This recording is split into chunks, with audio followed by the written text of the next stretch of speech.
Siempre hemos manifestado que lo que sobra en Oaxaca es talento entre sus hijos e hijas.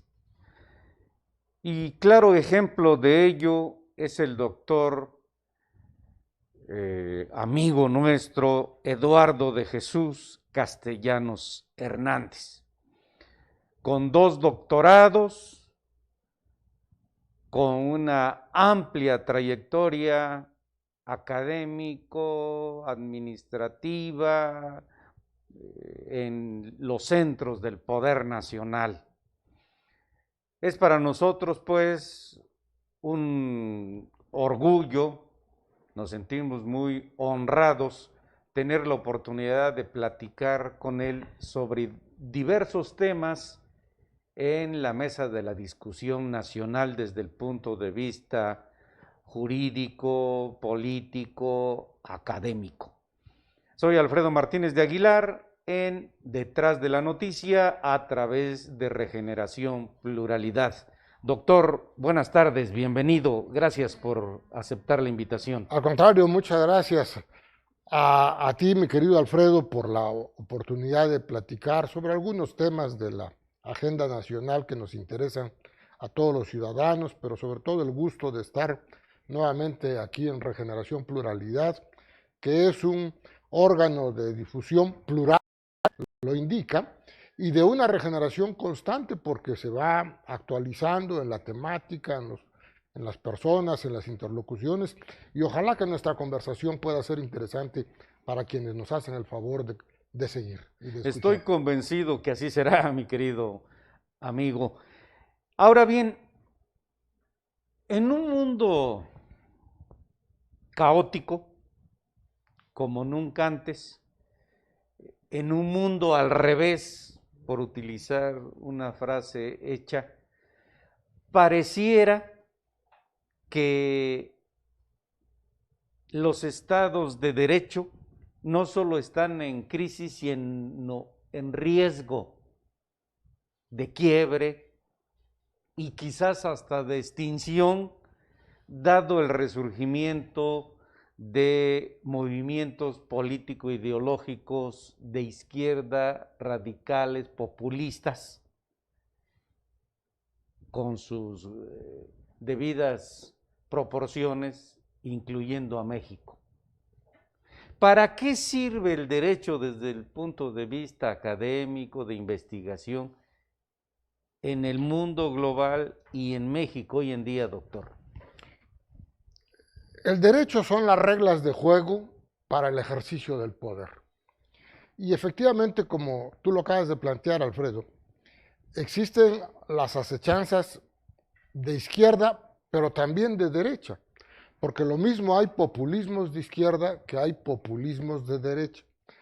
Y cuando se rompen las reglas del juego y cuando se dejan de respetar los acuerdos básicos entre las élites del poder, esto trae como consecuencia que viene ese caos, esa crisis que tú anuncias, que tú detectas, y que tenemos que ser muy cuidadosos, muy respetuosos del Estado social y democrático de derecho, como algo que tiene que ser una realidad obligada en nuestro país, particularmente en nuestro país, que tiene tantos problemas nacionales que arrastra desde la creación del Estado Nacional y que el más importante de todos ellos, yo estoy convencido, es la enorme desigualdad entre todos los grupos sociales. Hay grupos de enorme riqueza y hay grupos de enorme pobreza. Y entonces, las élites del poder económico, aliadas con las élites del poder político, no han sabido crear un consenso económico y social que beneficie a toda la población. Esta ha sido la historia del país. Lamentablemente, esta ha sido la historia de siempre. ¿Qué es lo que estamos viendo ahora? ¿Qué es lo que estamos conociendo con el populismo autoritario de izquierda que encontramos con el gobierno del presidente Andrés Manuel López Obrador? encontramos una lucha por el poder entre dos élites que tradicionalmente han gobernado el país. La élite renovada, emergente, con un nuevo liderazgo carismático, populista, autoritario, que es el del presidente López Obrador, de una parte, que es una élite emergente, pero no es una élite nueva, porque él viene del pasado y del antepasado. O sea, él ha tenido una operación política práctica que le ha permitido mantener su vigencia como actor político central en la vida pública del país, pues prácticamente durante los últimos 30 años. Y de la otra parte, ¿a quiénes tenemos?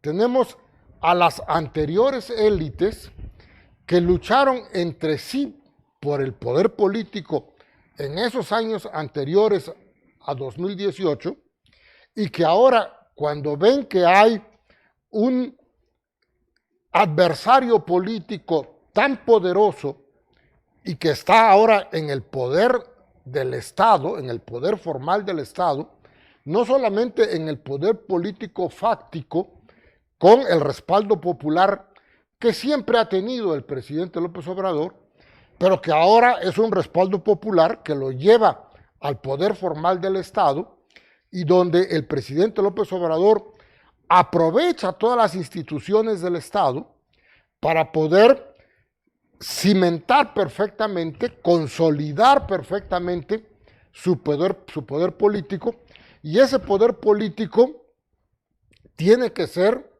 a costa, en perjuicio, socavando el poder de esos grupos de élite anteriores que antes disputaron entre sí por el poder entre ellos mismos, pero que ahora, al llegar un adversario tan poderoso, se ven obligados a unirse para confrontar este liderazgo renovado y emergente, populista y autoritario, que rompe las reglas del juego del anterior periodo de consenso entre las élites. Y entonces, la clave de las reglas del juego nuevas impuestas por el gobierno del presidente López Obrador es que rompe con el Estado de Derecho. Y además con una cuestión muy interesante. Como la clave de la renovación, de la transformación política de nuestro país ha sido la reforma de la Constitución, nosotros tenemos un sinnúmero de reformas constitucionales. Entonces, el presidente López Obrador lo que hace es reformar la Constitución. Pero es muy curioso, porque las reformas de la Constitución anteriores, en la etapa de lo que llamamos los académicos la transición mexicana a la democracia, fueron reformas consensadas, fueron reformas pactadas, donde el grupo gobernante, el grupo en el poder, consensaba con sus oposiciones, López Obrador incluido, cuando fue presidente del PRD, y aun cuando formalmente no aparecía, pero materialmente, cuando fue dirigente de Morena, igualmente hubo consensos pactados con él. Entonces, claro que él jugó en esta última etapa previa a su llegada al poder, él juega el doble juego de un partido formal y de lo que él llamaba un movimiento social. Claro. Y entonces se convierte, para efectos prácticos, en parte en un partido político que juega con las reglas del juego y en parte en un partido político antisistema, que cuestiona las reglas del juego. Y eso le va muy bien, porque eso le permite una gran simpatía entre el electorado, que no se da cuenta del riesgo que implica un partido que no respeta las reglas del juego. Bueno, pero ahora cuando él llega al poder, cuando él ya llega al poder del Estado Nacional, Entonces, se aprovecha del Estado de Derecho, hace una combinación muy inteligente, muy hábil, muy favorable para él. Veremos si en el largo plazo puede funcionar, es parte del análisis que estoy haciendo. Y entonces, él reforma la Constitución rompiendo las reglas del juego anteriores, las reglas vigentes no solo al interior del país, entre las élites nacionales, sino con los grupos de poder internacionales. Porque el gran problema es que de la reforma más importante que hasta este momento se ha discutido en las reformas constitucionales del gobierno del presidente López Obrador, que es la reforma en materia de energía eléctrica, hay una contradicción muy interesante que tenemos que analizar, y esta es la oportunidad. De una parte, el gobierno del presidente López Obrador, en la etapa de transición, en la etapa en que ya ganó la elección, pero todavía no toma posesión, él envía a su representante a las negociaciones del Tratado de Libre Comercio, de la renovación del Tratado de Libre Comercio, en los últimos meses del gobierno del presidente Peña Nieto y durante el gobierno del presidente Donald Trump. Y lo que hace es aceptar todo lo que diga el gobierno del presidente Donald Trump. Esa fue la posición, al final de cuentas, del representante del presidente electo. Aceptan el nuevo tratado, el TEMEC, se aprueba, y aparentemente ese rasgo, que es el rasgo culminante del neoliberalismo, porque si alguien atacó la firma del Tratado de Libre Comercio en su momento, fue justamente la izquierda y personalmente el candidato de entonces, Andrés Manuel López Obrador. ¿Y qué es lo que sucede ahora? Firma el TEMEC, lo firma haciendo concesiones en perjuicio de los empresarios mexicanos y en beneficio de los empresarios norteamericanos, defendidos obviamente por el presidente Donald Trump, y todo el mundo pudiera pensar que ese neoliberalismo, donde la joya de la corona es el TEMEC, va a continuar así. Pero ahí viene la contradicción, porque la reforma en materia de energía eléctrica es una intervención estatal que rompe totalmente con el esquema neoliberal que el mismo gobierno de la 4T acaba de avalar con la firma del TEMEC. Entonces, ya no es solamente romper con las reglas del juego, con las élites nacionales con las que él jugó todo el tiempo en su camino hacia el poder, sino además ahora es romper con las reglas del juego con las élites internacionales, que son los interlocutores políticos y económicos naturales del gobierno mexicano que ahora él encabeza. Entonces, este es un problema serio, porque no sabemos finalmente cuál es el camino que él va a tomar en la materia económica. O una estatización rampante, como la que propone con la reforma en materia de energía eléctrica, o un intervencionismo estatal atenuado que regula y que garantiza la competencia económica entre los particulares, sean los empresarios nacionales, sean los inversionistas extranjeros, y que todos ellos son necesarios para el desarrollo económico del país, porque es un dinero, lo mismo para hacer perforaciones, para extraer petróleo, que para construir ductos de gas, o para hacer las grandes obras de infraestructura del país, que se requiere de la inversión privada, nacional o extranjera.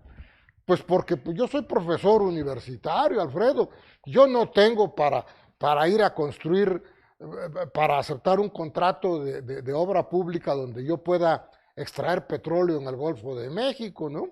Sí, yo no puedo construir un gasoducto que traiga el gas de Tijuana a Mérida. Sí, entonces, los ciudadanos particulares, el ciudadano promedio, como tú y como yo, y que observamos con mucho interés esto, y que lo único que tenemos es nuestra opinión y nuestro voto, tenemos que ver esto con tal interés, con tal claridad, para no caer en situaciones de las que después nos tengamos que arrepentir, porque solamente tenemos un voto. Y entonces dijimos, y lo tenemos cada 3 años o cada 6 años. Y entonces decimos, pues me equivoqué, pero ya causé un daño con mi voto. Es muy curioso, es esta paradoja de que justamente el Estado de Derecho al que iniciamos la conversación invocando tú, llamando la atención tú sobre el Estado de Derecho, el Estado de Derecho es lo que va a permitir encauzar esta lucha política por el poder, que además es lo más natural del mundo, que haya élites del poder que compiten entre sí para disputarse el ejercicio del poder y los beneficios que ello entraña. Y lo que nos toca a nosotros, a ustedes los observadores cercanos que son los periodistas, a nosotros los observadores analíticos que somos los académicos, lo que nos importa es viendo y proponiendo cómo perfeccionar los mecanismos de control del ejercicio del poder y de búsqueda del poder, sea quien sea el que llegue al poder. Por supuesto. Sea la izquierda o sea la derecha, claro, o sea un gobierno de centro.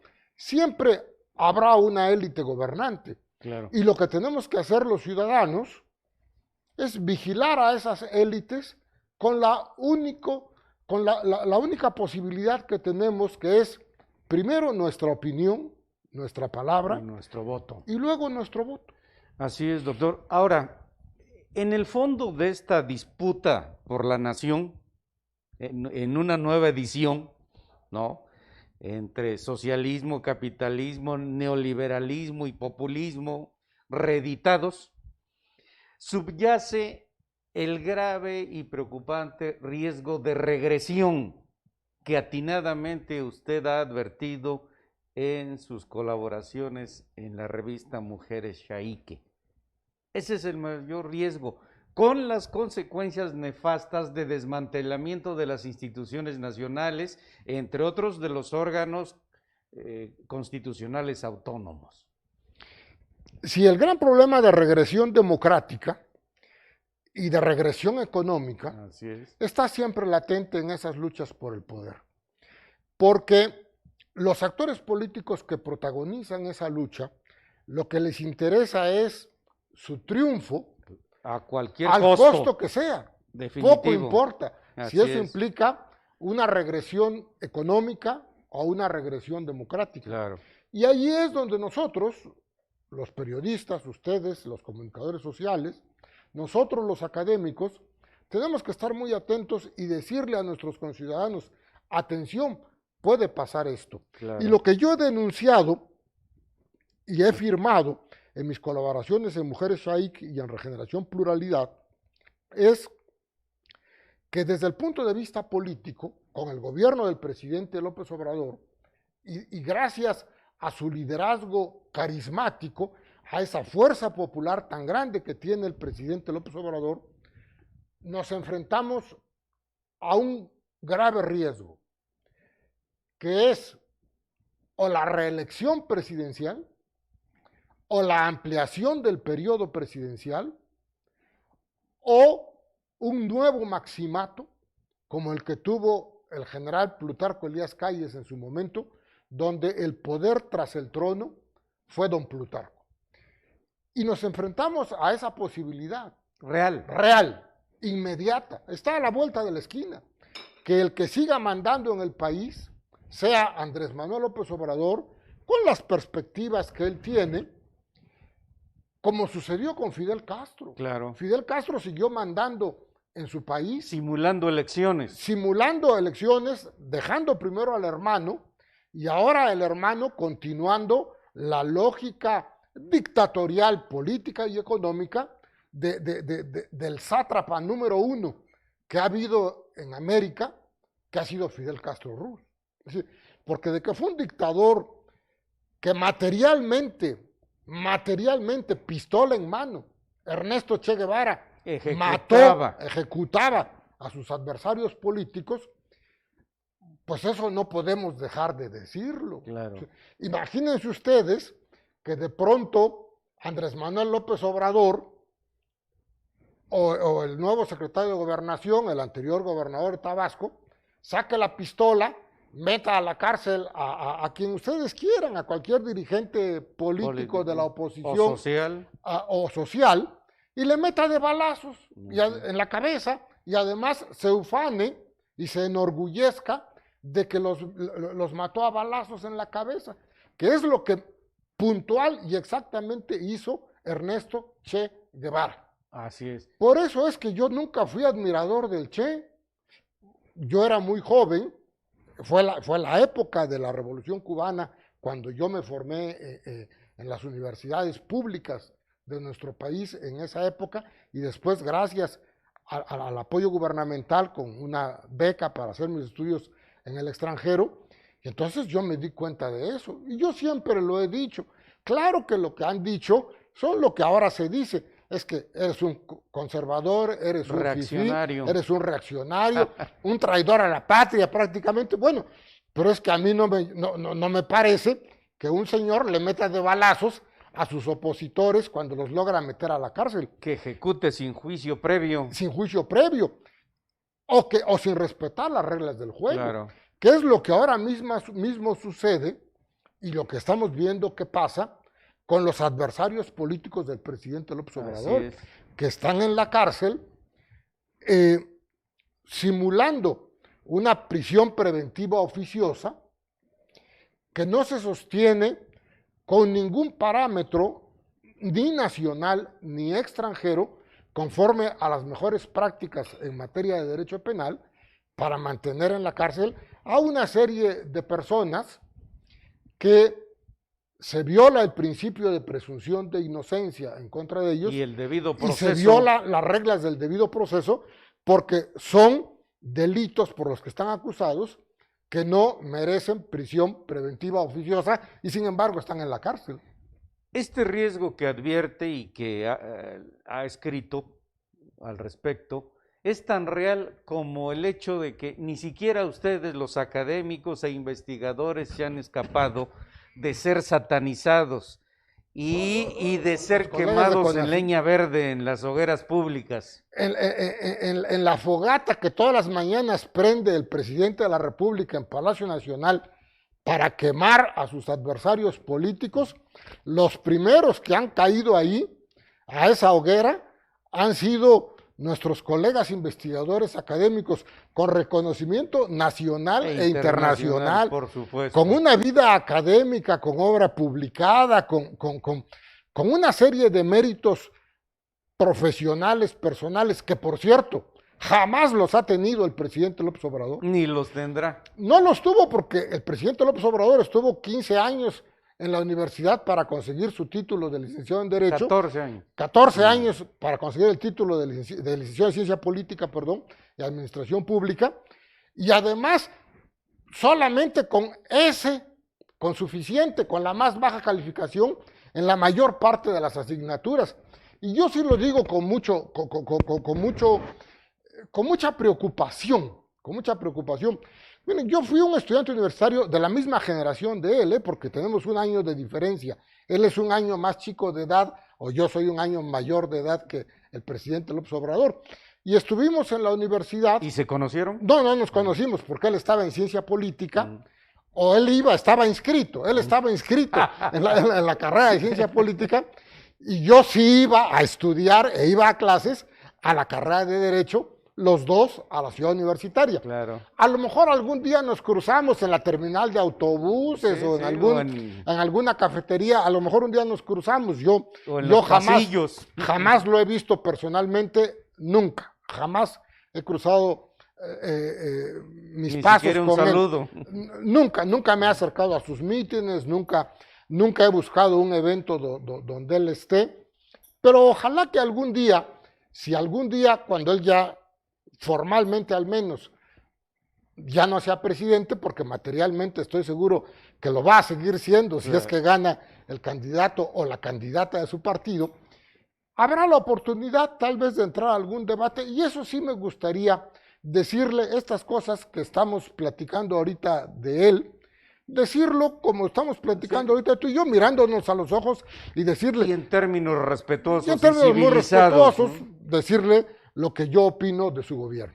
Un tema candente, por calificarlo de alguna manera, es la revocación o renovación o ratificación de mandato, ¿no? Como se ha advertido el próximo mes de marzo.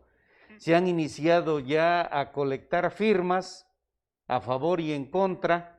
El Instituto Nacional Electoral, uno de los órganos constitucionales autónomos más atacados por el presidente, dio a conocer ya el procedimiento institucional. Bueno, el procedimiento ya estaba en la ley, La boleta, digamos, pues, ¿no? Y la boleta, el contenido de la boleta también ya estaba en la ley. El formato de la boleta es lo que acaba de aprobar el Instituto Nacional Electoral.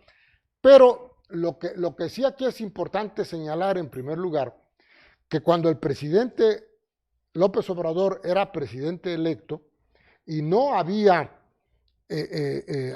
asumido el poder y no había una regulación con respecto a ese tipo de consultas populares, hizo una consulta popular a mano alzada, quién sabe entre quiénes,